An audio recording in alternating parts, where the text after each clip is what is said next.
बिस्मिल्लाहिर्रहमानिर्रहीम। आज का जो हमारा टॉपिक है वो है लिविंग थिंग्स। तो लिविंग थिंग्स क्या होता है और उसको हम ऑर्गेनिज्म भी कह सकते हैं। देख ले।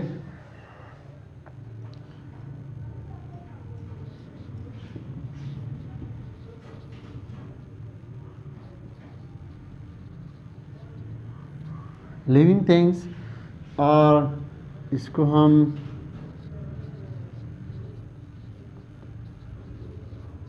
ऑर्गेनिजम्स भी कह सकते हैं।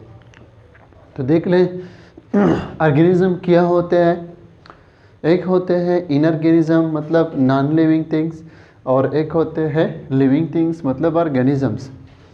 तो लिविंग थिंग्स क्या होते हैं, ऑर्गेनिजम्स क्या होते हैं, इसकी तारीफ हम इस तरह कर सकते हैं कि the components of an ecosystem which can grow, respire and produce offsprings are called organisms or living things।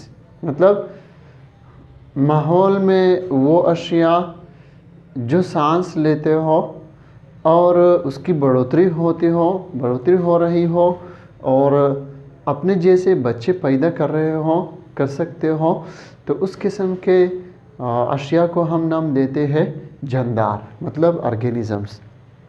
तो ऑर्गेनिजम्स जो होते हैं वो मुख्तलिफ़ किस्म के हैं on the basis of there characteristics. इसके जो मुख्तलिफ़ खसूसियात है, इसके बिना पर हम जो ऑर्गेनिजम्स हैं वो मेन थ्री टाइप्स होते हैं।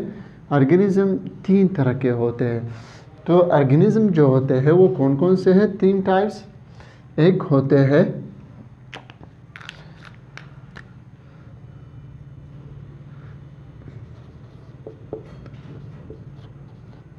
माइक्रो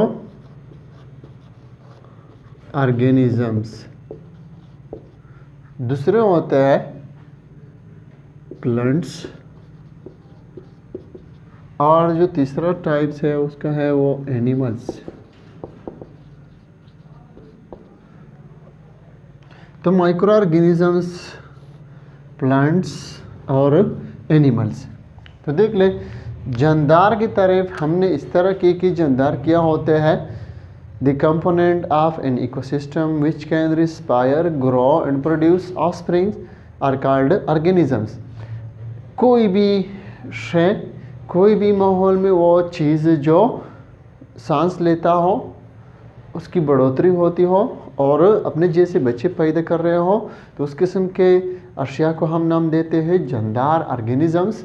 तो ऑर्गेनिजम्स मुख्तलिफ़ किस्म के होते हैं, वो है माइक्रो ऑर्गेनिजम्स, प्लांट्स और एनिमल्स। तो देख लें ये वो ऑर्गेनिजम्स हैं जिसको हम अपनी आंखों से नहीं देख सकते, लेकिन हम इसको खुर्दबीन की मदद से देख सकते हैं। तो इसी वजह से इसको हम माइक्रो ऑर्गेनिज्म कहते हैं। Micro means small. तो ये हम आम आंखों से नहीं देख सकते, तो इस वजह से इसको माइक्रो ऑर्गेनिज्म कहते हैं। इसका जो बेसिक एग्जांपल्स है वो हम लिखते हैं, फॉर एग्जांपल बैक्टीरिया। तो देख ले बैक्टीरिया, जो बैक्टीरिया है योगर्ट में जो दही होती है इसमें बहुत ज़्यादा होते हैं, लेकिन हम इसको अपनी आंखों से नहीं देख सकते। तो एक एग्जांपल है माइक्रो ऑर्गेनिज्म का, वो क्या है? वो बैक्टीरिया है। इसी तरह फॉर एग्जांपल दूसरा एग्जांपल मैं बताता हूँ, प्लाज्मोडियम। अब देख ले प्लाज्मोडियम जिससे वो मलेरिया लाहक होती है, प्लाज्मोडियम मलेरियल पैरासाइट है ये। तो ये भी हमारे खून में होता है, तो हमें कुछ पता नहीं चलता जब तक हम लेबॉर्ट्री वाले की तरफ नहीं जाते। जब वहाँ जाए और वो हमारा खून देख ले ऑन द बेसिस मतलब माइक्रोस्कोप का बुनियाद पे, माइक्रोस्कोप के ज़रिए हमारा खून देख ले, तो वो इसके असरात को मतलब उसको ऑब्ज़र्व करते हैं। तो इसी वजह से वो वहाँ पे हम उसको ऑब्ज़र्व कर सकते हैं, जो माहिरीन होते हैं वहाँ पे, और वैसे हमारे खून में इसको हम नहीं देख सकते। तो इसी वजह से ये ऑर्गेनिज्म जो होते हैं ये क्या होते हैं, हम अपने आंखों से नहीं देख सकते, लेकिन हम खुर्दबीन के माइक्रोस्कोप के ज़रिए हम इसको देख सकते हैं। इसके अलावा बहुत से एग्जांपल्स हैं। फॉर एग्ज़ाम्पल क्लेमिडोमोनास है, इसका पैरामीशियम है, इसी तरह अमीबा है, और भी एग्जांपल्स हैं। तो ये क्या है, ये है माइक्रो ऑर्गेनिज़म। जो दूसरा क्लास है ऑर्गेनिज़म का वो है प्लांट्स। तो प्लांट्स क्या होते हैं, प्लांट्स भी ऑर्गेनिज़म का एक टाइप है, जो इसको हम इस तरह डिफ़ाइन कर सकते हैं कि plants are those organisms which can synthesize their own food and cannot move from place to place।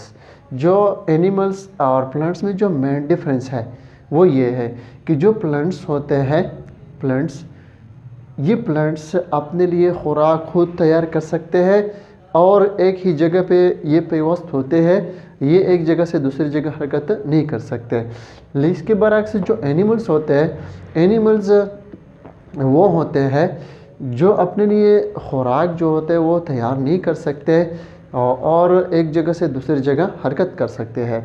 लेकिन एनिमल में भी एक ऐसा एनिमल है, एक ऐसा क्लास है जो प्लांट्स की तरह एक जगह पे पेवस्त होता है, वो एक जगह से दूसरी जगह हरकत नहीं कर सकता, जिसका नाम है पोरिफरा। मतलब जो स्पंजेस होते हैं, फाइलम पोरिफरा का जो एग्जांपल है वो कहाँ जिस ओशियंस में होते हैं और ये बस समंदर के तह में बस एक ही जगह पे पेवस्त होते हैं। तो इस वजह से एक एनिमल ऐसा भी है जो प्लांट की तरह मूवमेंट नहीं कर सकता।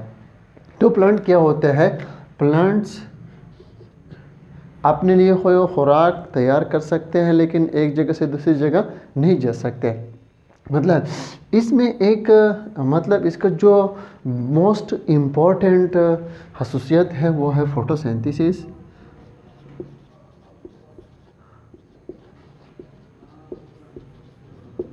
फोटोसिंथेसिस तो देख ले, फोटोसिंथेसिस क्या होता है, ये अमूमन प्लांट्स में होता है। तो बाज़ माइक्रो ऑर्गेनिज़म भी ऐसे हैं जिसमें ये फोटोसिंथेसिस होती है। मतलब बाज़ में ये केमोसिंथेसिस होती है और बाज़ में फोटोसिंथेसिस। लेकिन जो फोटोसिंथेसिस है वो प्लांट्स के साथ बहुत ही रिलेटेड है, ये इसका एक बेसिक करैक्टर है। तो फोटोसिंथेसिस क्या होता है, फोटो मीन्स लाइट, फोटो का मतलब है लाइट, और जो सिंथेसिस है इसका मतलब है टू प्रिपेयर। मतलब प्लांट्स जो होते हैं ये लाइट की मौजूदगी में एक सिंथेसिस करते हैं, इसी वजह से इस अमल को फोटोसिंथेसिस कहते हैं।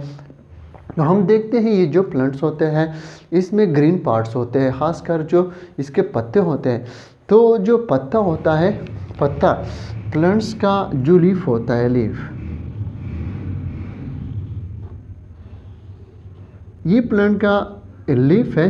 तो इसका जो लोअर हिस्सा होता है प्लांट के पत्ते का, एक अपर हिस्सा होता है और एक लोअर हिस्सा। तो जो लोअर हिस्सा होता है इसमें एक छोटे छोटे सुराख होते हैं, इसको हम नाम देते हैं स्टोमेटा। तो स्टोमेटा और ऊपर जो सरफेस होती है पत्ते की, इसकी जगह मतलब ये इस जगह से मतलब लाइट को रिसीव करता है। तो देख लें, अब फोटोसिंथेसिस की बात जारी है। रूट्स के ज़रिए ये प्लांट जो होते हैं H2O प्लस मिनरल्स ये एब्जॉर्ब करते हैं और रूट्स एब्जॉर्ब करते हैं ये मिनरल्स और H2O को। फिर रूट्स हैं, ये रूट्स के जाइलम में जाते हैं, फिर रूट्स के जाइलम से स्टेम के जाइलम में, फिर स्टेम के जाइलम से फिर ब्रांचेस के जाइलम में, और आखिरकार ये जो मिनरल्स और H2O होते हैं ये इसी तरह लीफ में पहुंच जाते हैं। तो यहाँ पे H2O वो पहुंच जाते हैं और ये जो स्टोमेटा है इसके ज़रिए माहौल से CO2 को एब्जॉर्ब करता है थ्रू स्टोमेटा। तो देख लें फिर क्या होता है, प्लांट्स जो होते हैं ये H2O फोटोसिंथेसिस का रिएक्शन है, CO2 मतलब 6 CO2 को ये एब्जॉर्ब करते हैं, मतलब डिफ्यूज़ करते हैं इन्वायरमेंट से स्टोमेटा के ज़रिए, और 6H2O ये थ्रू रूट्स ये हासिल करते हैं। तो जब सनलाइट होती है, सनलाइट यहाँ पे ग्रीन पिगमेंट्स होते हैं, इसको हम नाम देते हैं क्लोरोफिल। तो क्लोरोफिल की मदद से ये सनलाइट को एब्जॉर्ब करते हैं, मतलब रिसीव करते हैं, और इसी की वजह से ये जो केमिकल्स होते हैं, ये सनलाइट, लाइट एनर्जी, इस तरह इस केमिकल रिएक्शन को मतलब प्रोसीड करता है। तो इसके बिना पर यहाँ पे प्रोड्यूस होते हैं C6H12O6 प्लस 6O2। अब देख लें यहाँ पे सनलाइट मतलब लाइट आ गया, और लाइट की वजह से ये केमिकल रिएक्शन हो गया, ये प्रिपेयर हो गई, मतलब ये ग्लूकोज। तो ये ग्लूकोज जो होते हैं C6H12O6 ये प्लांट्स का भी खुराक है, और दूसरे जो ऑर्गेनिजम्स है ये भी इसी ग्लूकोज की वजह से ज़िंदा है, और ये ग्लूकोज इसी प्लांट से हासिल करते हैं, और इसी तरह इसको तवानाई मिलती है और वो ज़िंदा है। तो इसी वजह से ये जो प्लांट्स है इसका एक और नाम भी है इसी की वजह से, जिसको हम नाम देते हैं प्रोड्यूसर्स। प्रोड्यूसर्स का मतलब ये है क्योंकि ये प्रोडक्शन करते हैं, मतलब ये ग्लूकोज की प्रोडक्शन करते हैं, तो दूसरे जो जानदार होते हैं ये इसी प्रोड्यूसर्स की जो प्रोडक्शन है वो इस्तेमाल करते हैं। इसी वजह से जो दूसरे ऑर्गेनिज्म है इसको नाम देते हैं कंज्यूमर्स। कंज्यूमर मतलब कि ये ऑलरेडी जो तैयारशुदा खुराक होता है वही कंज्यूम करता है। तो इसी प्लांट्स को हम प्रोड्यूसर्स कहते हैं, क्योंकि ये इसकी प्रोडक्शन करता है। तो इसी वजह से इसको हम फोटोसिंथेसिस कहते हैं। कि फोटोसिंथेसिस क्या होता है, फोटो मीन्स लाइट और सिंथेसिस की मानी प्रिपेयर। तो ये सनलाइट की मौजूदगी में ग्लूकोज को तैयार करते हैं, इसी वजह से इसको हम फोटोसिंथेसिस कहते हैं। तो इसी वजह से प्लांट्स और एनिमल्स एक दूसरे से क्या है वो डिफरेंट है। तो ये थी प्लांट की एक बेसिक खसूसियत है। अब आते हैं प्लांट्स के जो टाइप्स है, on the basis of their different characteristics. Plants जो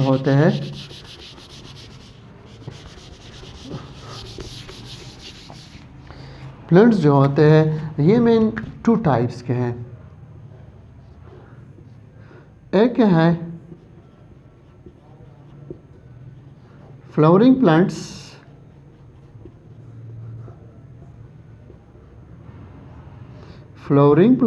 और दूसरे होते हैं नॉन फ्लावरिंग प्लांट्स।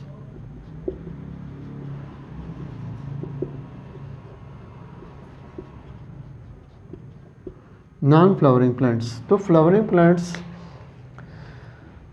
वो प्लांट्स होते हैं मतलब जो फूल रखते हैं, मतलब इसमें फूल पैदा होते हैं और वहाँ पे फिर रिप्रोडक्शन कामल होता है। और बाज़ ऐसे प्लांट्स हैं जिसमें फ्लावर्स नहीं होते हैं, तो ये वो प्लांट्स हैं जिसके फ्लावर नहीं होते हैं, मतलब इसमें सेक्सुअल जो रिप्रोडक्शन होती है वो इस फ्लावर के ज़रिए फिर नहीं होती। तो यहाँ पे जो फ्लावरिंग प्लांट्स है इसके फिर 2 टाइप्स है। एक है मोनोकाट और दूसरा है डाइकाट। मतलब मोनोकाट और डाइकाट तो मोनोकाट वो प्लांट्स होते हैं जिसका सीड ये सिर्फ एक हिस्से पे मुश्तमिल होता है। फॉर एग्ज़ाम्पल मेज़ गंदम मतलब वीट, इस तरह राइस, इस तरह शुगर कैन जो है, ये सारे क्या है मोनोकाट है। मतलब इसके जो बीज होते हैं वो सिर्फ एक हिस्से पे मुश्तमिल होते हैं। इसका जो दूसरा से आते हैं, इसका जो पत्ता होता है, इसका पत्ता जो होता है इसमें जो वेंस होते हैं वो बिल्कुल सीधे होते हैं। अगर इसको इस तरह पाड़ दे तो बिल्कुल सीधे इस तरह पड़ जाता है। और जो डाई काट है, तो डाई काट में जो सीड्स होता है इसकी सीट के दो हिस्से होते हैं, इसी वजह से इसको डाई काट, मतलब इसका जो बीज होते हैं कटिलिडन इसमें दो होते हैं, इसका कटिलिडन एक होता है और इसमें दो कटिलिडन होते हैं, इसी वजह से इसको डाई काट कहते हैं। तो इसका बीज भी दो हिस्सों पे मुश्तमिल होता है और साथ साथ इसके जो पत्ते होते हैं, पत्ते, ये पत्ते में जो वेनेशन होता है, जिसको वेन्स होते हैं, वो इस तरह सीधे सीधे नहीं होते बल्कि रैंडम होते हैं।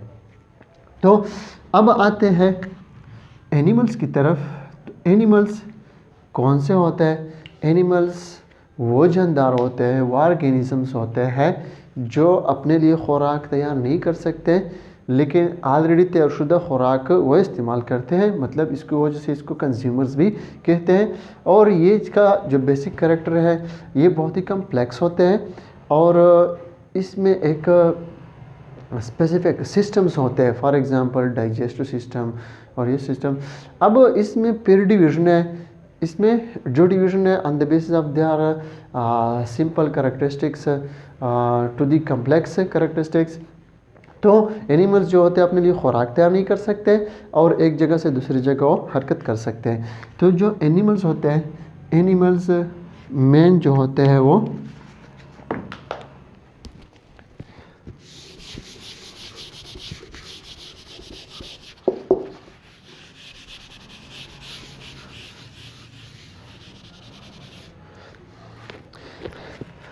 एनिमल्स, तो एनिमल्स जो होते हैं वो मेन टू काइंड्स के हैं।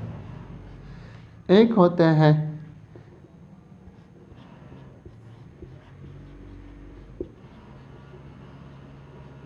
इनवर्टिब्रेट्स। इनवर्टिब्रेट्स कौन से एनिमल्स होते हैं? इसी तरह दूसरे वो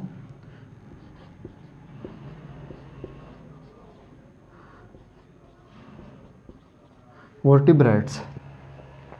इनवर्टिब्रेट्स कौन से होते हैं और वर्टिब्रेट्स कौन से होते हैं? ये सारे क्या है? एनिमल्स है। तो इनवर्टिब्रेट्स वो एनिमल्स जिसमें वर्टिब्रल कॉलम नहीं होते, इसको हम कहते हैं इनवर्टिब्रेट्स। इनवर्टिब्रेट्स कौन से होते हैं?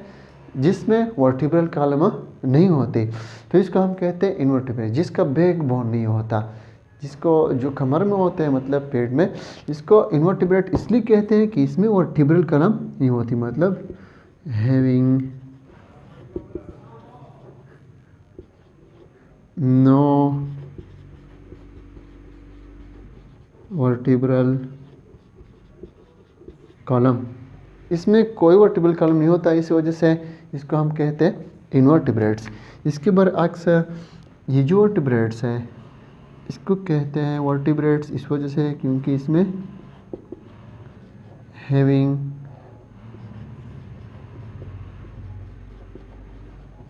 वर्टिब्रल कॉलम, इसमें वर्टिब्रल कॉलम होता है मतलब बैक बोन होता है, इसका स्पेसिफिक स्केलेटन होता है, इसी वजह से इसको हम कहते हैं वर्टिब्रेट्स। इसमें बैक बोन होता है मतलब वर्टिब्रल कॉलम। तो इसके फिर मज़ीद कुछ टाइप्स हैं, मतलब इसकी डिवीज़न है, मतलब phylum protozoa, phylum Porifera, phylum वो इनलिडा वगैरह वगैरह, अप टू जो होते हैं ना एकाइनोडर्मेटा, फाइलम एकाइनोडर्मेटा, ये इसका लास्ट फाइलम है। इसके बाद जो होते हैं वर्टिब्रेट्स ये फिर डिवाइड है, मतलब इसमें फिर डिवीज़न है वर्टिब्रेट में कौन कौन से हैं? फिशेस है इसमें, फिर एम्फीबियंस है, फिर रेप्टाइल्स है, फिर बर्ड्स है और फिर मैमल्स है, मैमल्स। तो देख लें fishes, amphibians, birds, reptiles, birds और मैमल, तो ये सारे फिर क्या है इसमें फिर डिविजन्स हैं।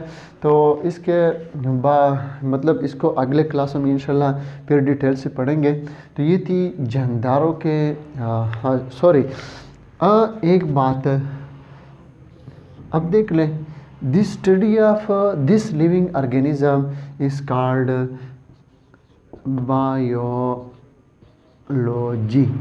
Bio means life, analogy means study.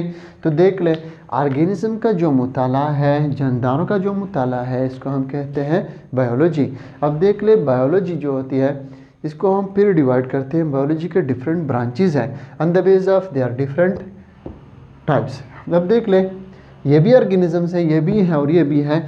तो देख ले, बायोलॉजी के जिस ब्रांच में हम माइक्रो ऑर्गेनिज्म का मुताला करते हैं इसको हम कहते हैं micro biology. Study of micro organism is called microbiology. Study of general organisms, मतलब प्लांट्स का हो, एनिमल्स का हो, माइक्रो ऑर्गेनिज्म सारे का जनरल हम इसको नाम देते हैं बायोलॉजी। अब इसका जो सब ब्रांचेज हैं, बायोलॉजी के मेन 3 ब्रांचेज हैं, बिकॉज हम जानते हैं कि जो ऑर्गेनिज्म है वो मेन 3 टाइप्स के हैं, इसके अलावा और टाइप्स नहीं है। तो इसी वजह से बायोलॉजी के फिर मेन 3 ब्रांचेज हैं। तो एक मेन ब्रांच ये है कि the study of micro organism is called microbiology. एक मेन ब्रांच माइक्रोबायोलॉजी का है और दूसरा जो है बोटैनी। तो बायोलॉजी के मतलब एनिमल्स ऑर्गेनिज्म का एक टाइप प्लांट्स भी है। तो प्लांट्स जो है ये मेन एक किस्म है जानदारों का। तो द स्टडी ऑफ प्लांट्स जो है वो क्या है, बोटैनी।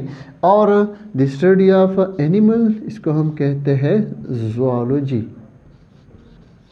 ज़ूलॉजी। तो देख ले, चूँकि ऑर्गेनिज्म मेन 3 किस्म के हैं, एक माइक्रो ऑर्गेनिज्म, एक प्लांट्स और एक एनिमल्स, तो इसी वजह से बायोलॉजी के ब्रांचेस भी मेन 3 है। एक माइक्रोबायोलॉजी जिसमें हम माइक्रो ऑर्गेनिज्म का मुताला करते हैं, और दूसरा जो मेन ब्रांच है वो बोटैनी है, मतलब बॉटनी। तो ये मेन ब्रांच है क्योंकि इसमें हम प्लांट्स का मुताला करते हैं। और जो तीसरा ब्रांच है मेन, इसको हम ज़ूलॉजी कहते हैं, क्योंकि हम इसमें हम एनिमल्स का मुताला करते हैं। तो ये 3 मेन ब्रांचेस ऑफ बायोलॉजी, और साथ साथ इसमें जो ऑर्गेनिजम्स होते हैं उसके अक़साम। तो उम्मीद रखता हूँ कि इस क्लास से आप लोगों ने बहुत कुछ सीखा होगा इंशाल्लाह। तो मज़ीद इस तरह वीडियोस देखने के लिए हमारे YouTube चैनल को सब्सक्राइब करें और हमारे साथ रहिए। शुक्रिया।